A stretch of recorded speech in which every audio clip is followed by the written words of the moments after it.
자, 봐요. 오늘은 2024년 2월 3일 토요일입니다. 2월 달은 좀 분위기 좋게 돌아가죠. 국내장. 저 PBR 요런 기대감, 저 PBR 주에 대한 기대감으로 인해서 장이 좀 굉장히 좋은 장, 급등하는 장 요런 게 좀 보입니다. 일단 금리 결정을 FOMC 회의 결과에 의해서는 3월 달에 하기는 조금 힘들 것 같고 5월 정도 지켜봐야 될 것 같습니다. 그리고 메가이프센트의 세븐의 영향력이 계속 커지고 있다. 여기에 테슬라는 좀 빠지는 게 아닌가 싶죠. 보이지 않네요. 자, 장을 보면 금요일장에 메타 플랫폼즈가 한 20% 가까이 20% 넘게 상승을 했어요. 그리고 우리나라 장은 은행주, KB금융도 굉장히 많이 올랐죠.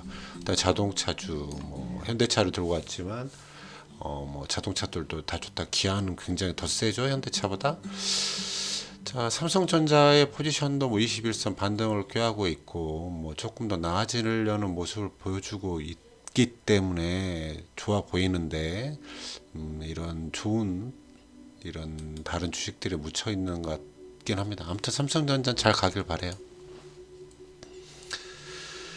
자, 보면 미국장은 금요일에 계속해서 상승하는, 처음에 고용지표가 발표되고는 좀 하락하지 않을까 싶었는데 다우나 나스닥이나 S&P 모두 상승 마무리했다 이렇게 보이죠. 좋습니다. 비트코인 같은 경우는 물론 일봉을 보는 게 더 나을 것 같긴 한데 지금 주봉상 횡보하는 패턴 박스 모양 보이고 있어요. 그리고 11선 근처에 위치하고 있어서 곧 변동폭이 좀 나타나지 않겠나, 위로든 아래든 방향을 정하지 않겠나 싶어요. 잘 대응하시길 바라고. 리플은 하락 추세인데 거의 바닥권까지 내려오지 않았나 싶기도 해서 51선을 벗어나면 좀 좋지 않다. 여기서 다시 반등하면 조금 더 나아지려나 이렇게 생각하면 좋겠습니다. 자, 그리고 여기 일주일치죠. 일주일 동안 애플 같은 경우에는 일주일 동안 3% 가까이 하락했죠. 올해 3%, 이번 주에 하락한 게 거의 올해 분량이다. 삼성전자는 올해 이번 주에 조금 상승했고요. 테슬라는 이번 주에는 한 1.58밖에 안 빠졌지만 1년 올해 시작에서는 거의 24% 정도 빠졌다. 구글이 이번 주는 좀 많이 하락했습니다. 많이 상승한 거는 역시 메타가 정확히 말하면 이것보다 더 올랐겠죠. 20 몇 프로 올랐을까요? 이런 정도 보고 넘어갈까요? 계좌 봅시다. 우리 지수 먼저 보면 코스피는 저번 주보다는 많이 상승했죠. 코스닥은 좀 하락했네요. 저번 주보다. 코덱스 200도 저번 주보다 많이 상승했고 코스닥 150은 좀 하락했네요. 이렇게 네 가지 종목들만 보면 종목 평균이 조금은 올라왔다. 미국장은 저번 주보다는 다 좋았으니까요. 제 계좌도 살짝은 올라왔다 이렇게 볼 수 있고, 다 괜찮아지고 있는데 손매매를 하고 있는 개별 종목을 제 마음대로 하고 있는 탐욕 종목은 계속해서 마이너스다. 그래서 손매매를 하면 안 되겠다. 다시 한번 깨달음을 얻어야겠죠. 명품주 파리주는 꽤 많이 올랐죠. 갑자기 급등을 하는 바람에 꽤 많이 올랐습니다.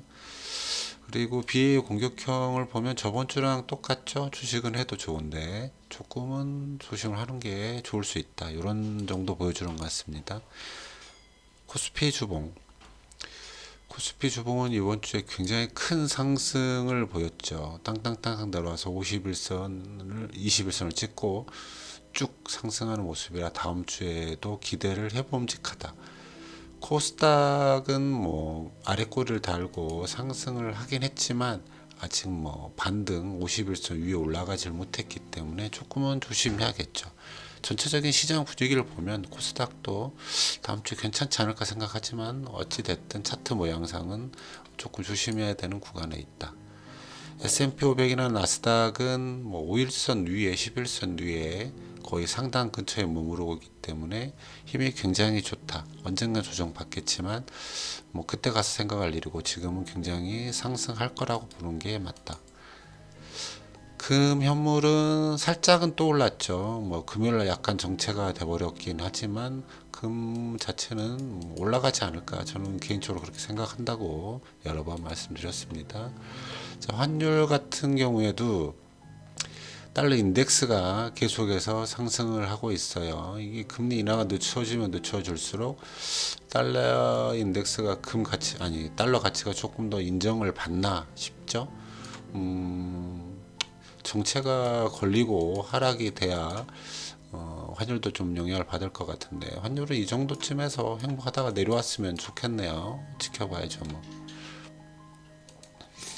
WTI는 이번 주에는 저번 주에는 많이 하락을 했죠. 뭐 요 정도 수준에 있지 않겠나 저는 개인적으로 그렇게 생각합니다.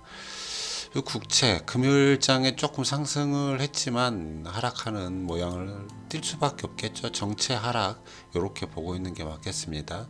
이념물도 살짝 상승해서 뭐 행보 모양 나타내지만 결국에는 이게 갑자기 올라갈 일은 거의 없을 것 같다. 뭐 5월에서 더 늦춰진다 그러면 좀 반응을 보이지 않을까 싶지만 그래도 이 정도 수준보다 조금씩 낮아지겠다. 장단기 금리차는 저번 주보다 조금은 높아졌지만 뭐 결국엔 좁아지겠죠.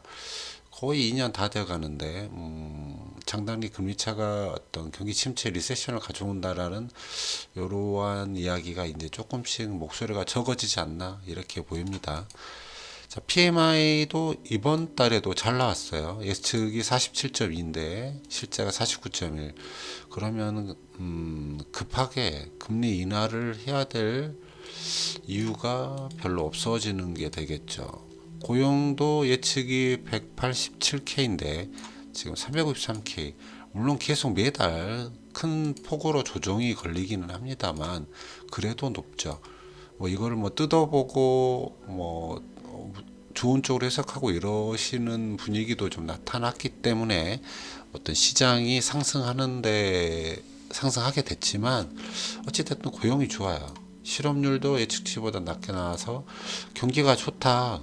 그러면 굳이 또 금리 인하를 빠르게 해야 되나 이런 상상을 하게 되는 게 합당한 추론이죠. 자, CPI는 넘어가고요. 그 다음에 공탐 지수는 67, 아직 탐욕에 있긴 합니다만 저번 주보다는 많이 내려왔죠. 빅스 지수는 계속 행보하고 있습니다. 뭐 큰 변화 없이 그냥 좀 시장이 지금은 뭐 괜찮다라고 보는 것 같아요. 변동성 자체를. 잠깐만요. V 코스피는 또 역시 정체 아직은 높다. 그러니까 한국장은 약간 변동성은 아직도 좀 있어 보인다 이렇게 생각합니다. 구리 광산 선물은 이번 주 전부 다 하락하고 있죠. 하락을 좀 했습니다. 다음 주는 이런 것만 보면 다음 주는 조금 안 좋아지려나 이런 후반이 좀 좋지 않으려나 이런 생각을 하게 되죠. 자, 맵을 좀 보면 일주일치를 볼까요? 일주일치를 보면 메타, 뭐 아마존, 뭐 엔비디아 이런 종목들이 급하게 상승을 했고요.